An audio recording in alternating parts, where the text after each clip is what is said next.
Sunday afternoon. I don't know, what is this? The second? Jeez, I don't even know what day it is. Why do I not know what day it is? Why? Because the new calendar hasn't made it out to the shop yet. My wife's had new calendars for 3 months. Supposed to have been out here 2 months ago, so that all the stuff we needed to have that we knew of was on them, and that didn't happen yet. Anyway, wheel number 2. Stuff on the floor is what I knocked off of both of them. Actually came off this one easier, but there's still some. Looks like a couple spots where the got her out a little far, messed her up a little. And then I don't know, I was just thinking the other way around. I don't know what trim this is. I gotta look and see which one's beat up the most. Yeah, that's wheel 1. This is wheel 2. This one doesn't have all the beat marks on it. They didn't wash off too bad.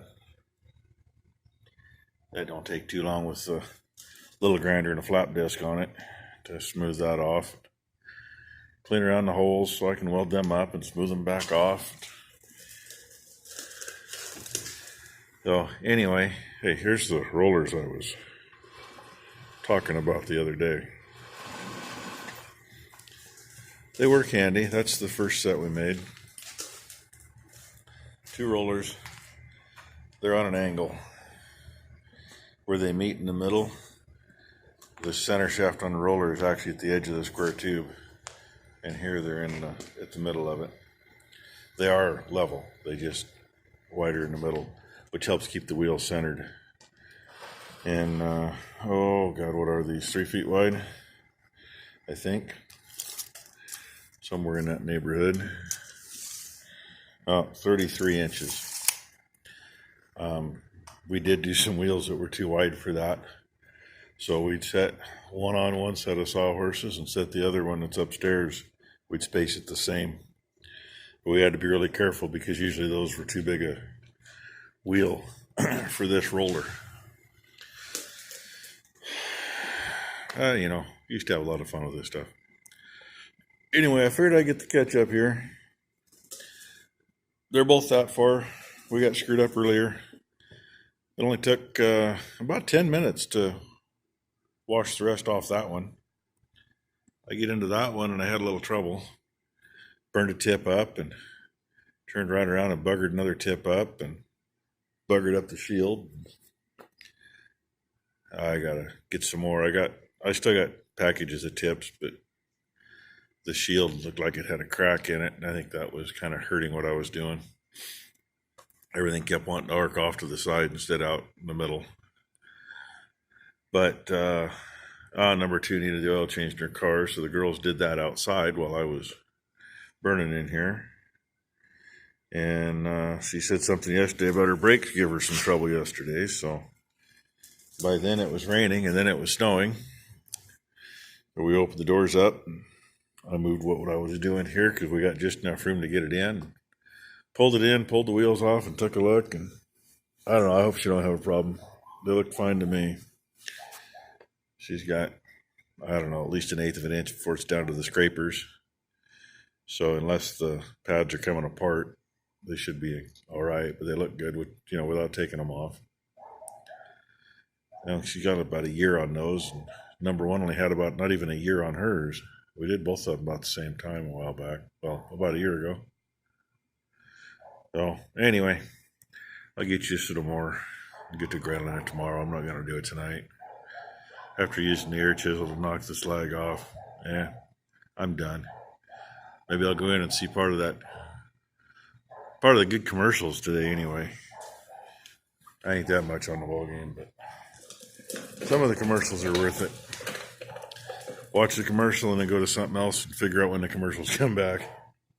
So anyway, y'all, hope you had a good weekend. Get you some more of this tomorrow. My bad. I just set that center in there.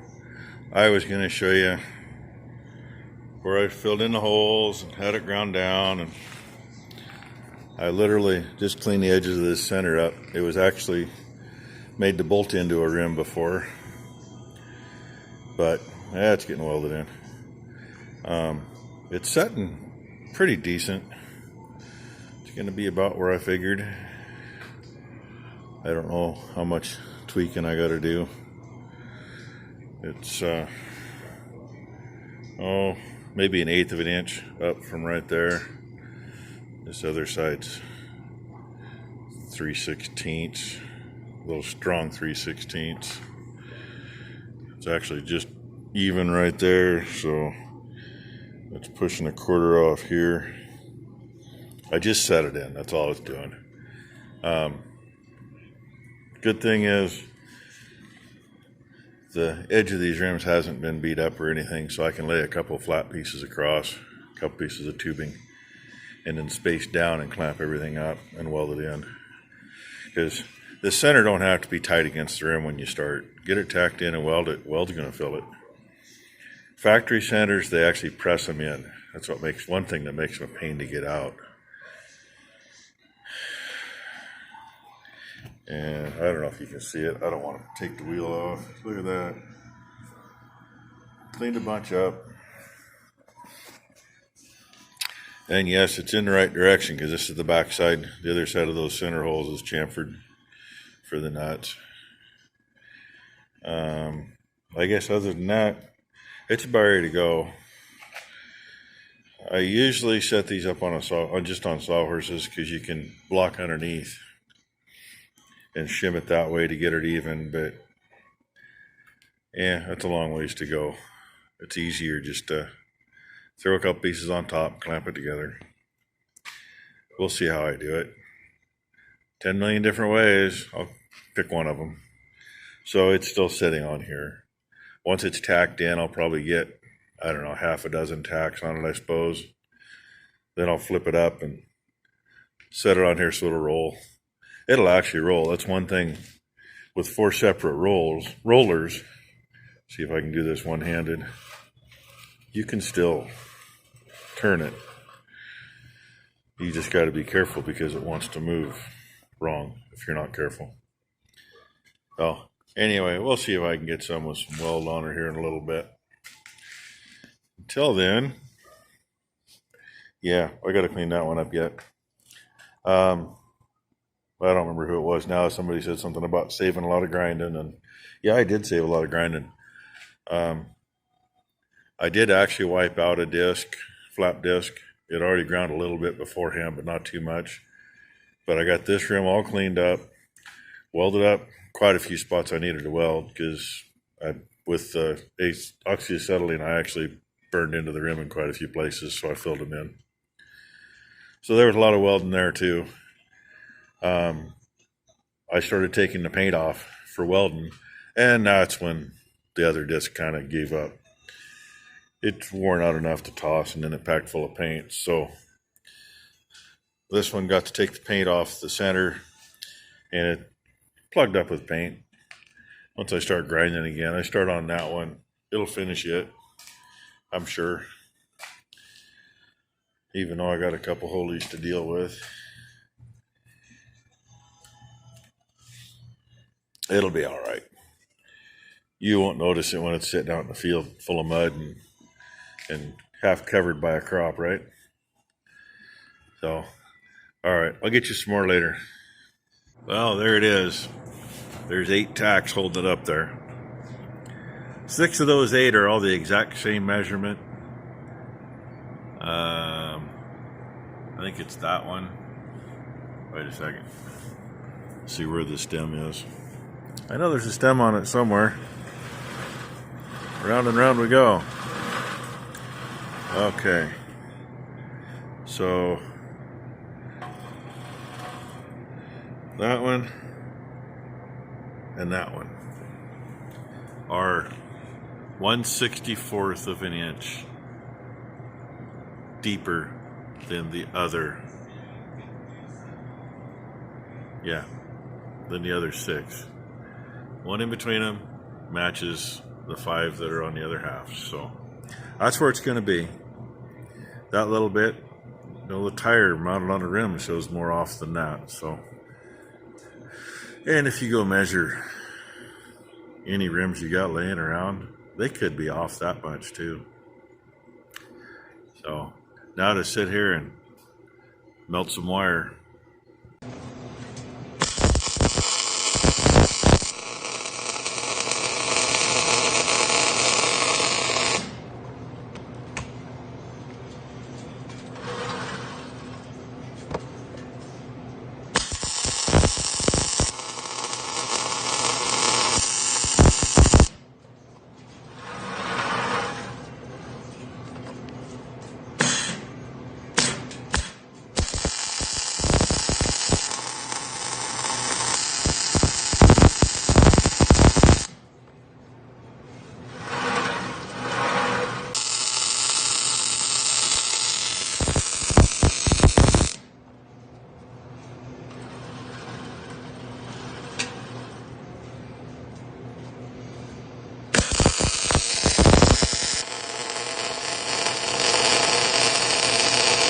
Could have done this one, it's still on the rollers.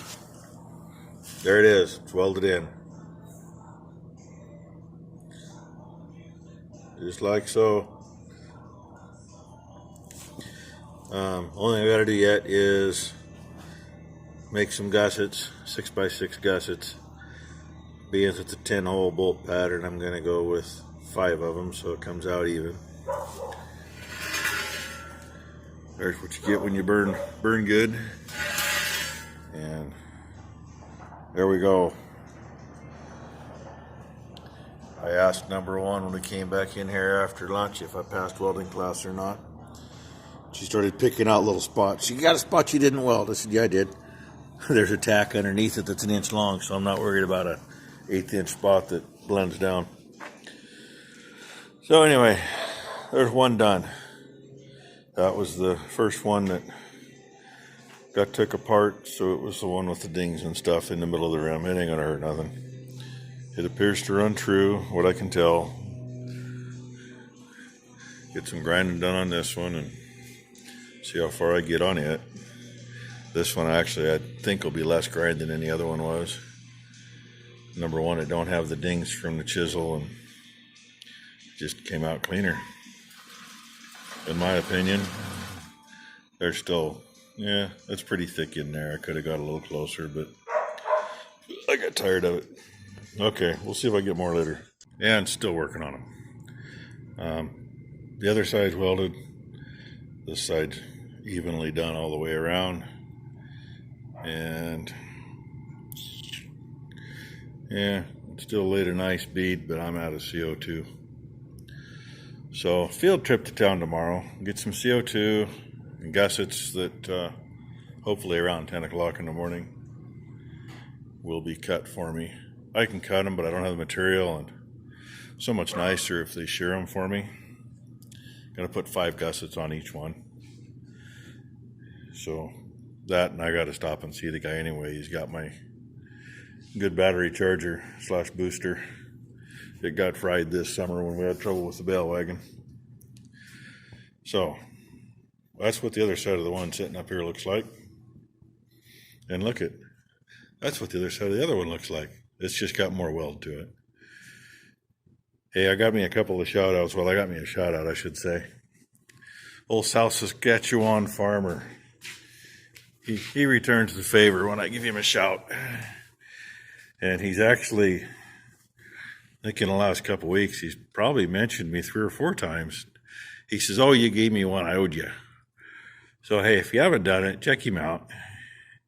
He's up there in Saskatchewan. Him and Straight Pipe Acres. They're a couple hours apart from each other. I'm not sure where Straight Pipes is for sure. Somewhere out of Regina, whatever they call it. He just says it rhymes with fun. So check him out. I got like 3 or 4 real little channels that I watch. And they're all subscribed to me, and I keep meaning to throw them up here. But when I go to do it, I forget what the channel name is. I bet they know who they are, though. I've commented on a couple of them today and replied to one today, and I need to just go through and do like I did before and write some channel names down so I don't screw them up. This rim was a real pain in my ass. I actually had a couple dings in it. I didn't realize I got in it when I was getting the center out. No big deal. Gouged through a couple spots a little farther than I wanted, so I filled them in. The biggest pain in the butt was getting that center down and even. And I really probably should have done a little video of doing that. I clamped a couple pieces of tubing across the top with spacers underneath them to force it down. And then I go around with a straight edge and I measure. And I couldn't get it. I couldn't figure out why it wasn't there. Finally, I looked. One end of the tubes weren't down tight. The clamps weren't enough to hold them, so I had to switch those. And since part of my measurements was off of the tubes, that sure made a difference, but it still didn't want to line up right. I finally ended up with a little pony clamp and a block on the one corner that wouldn't go down, and had to kind of mess with that and beat on it a little bit. When I finally got it, I made sure there was a couple extra tacks. It would have been that corner there because there's a tack right there. So that's kind of the oddball tack out. All the other tacks I've come off of. So it is there. It is as true as it's going to be. I guess the only bad thing is I measured down off the top of this surface. You're actually better off here, but getting a straight edge to lay in there where you need it doesn't work. And anymore, they're pretty true. The only place they're off a little is at the seam, and this one I believe is over here. There is a spot. I think it's right here. Yeah, I can feel it right there. Not sure if that's where the seam is or not, though. Yeah, it is. It's opposite the seam on this one's opposite the stem hole. So, yeah, you can see it right there, that little wavy spot. The seam is actually right here, and there's a hump from there to here. But once you get over here, everything's even. Here, hey, follow my finger there. Here is all even. I was measuring from here, follow my finger, to here to get that measurement. And the rest of it's even. So, yeah, if it wiggles a little bit, like I said before, the tires are going to be off that much. So, that's probably enough for a video. It's, Monday night? Must be the 3rd. And it's after 5:30. Number one left early because she hasn't been feeling well. And then she's taking tomorrow off. So I still got to go do her chores yet. Then maybe get in the house and maybe get this up tonight. We'll see. Hey, I know I got a couple new subscribers. Thank that South Saskatchewan farmer today because I know 2 of them came from him in the last hour or so. We're almost to 500 subs. When I looked, it said 493, and one of the guys from South Saskatchewan's channel, he said that it was 496 when he subbed. So, hey, that's almost 500. We might even get there tonight. Who knows? So, anyway, thank you for watching. Like, subscribe, ring the bell so you know when I put stuff up. None of the girls are here to laugh about that tonight, so I didn't even let the dog in. She's standing there saying, "Come on, Dad, hurry up. It's time to eat." So, all right, everybody. Thank you very much for watching. Thank you very much to new subscribers and all my subscribers. I do have a really great bunch of people. I appreciate it. So, till the next one, thank you.